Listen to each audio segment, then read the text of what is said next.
Il existe une forme d'idolâtrie répandue aujourd'hui.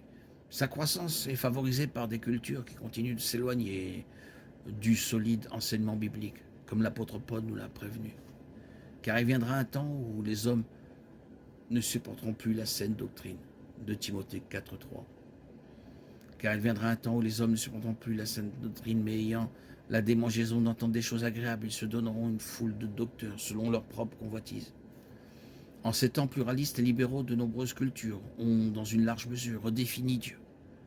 Nous avons abandonné le Dieu qui nous a été révélé dans les Écritures et l'avons remodelé pour qu'il se conforme à nos propres inclinations et désirs.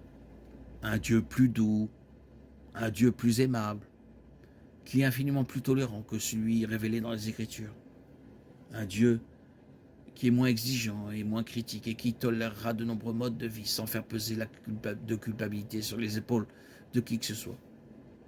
Alors que cette idolâtrie est propagée par les églises du monde entier, de nombreux fidèles croient adorer le seul vrai Dieu. Cependant, ces dieux remodelés sont créés par l'homme. Et les adorer revient à adorer des idoles. Adorer un Dieu de sa propre création est particulièrement tentant pour beaucoup de personnes dont les habitudes, les modes de vie, les pulsions et les désirs ne sont pas en harmonie avec les Écritures.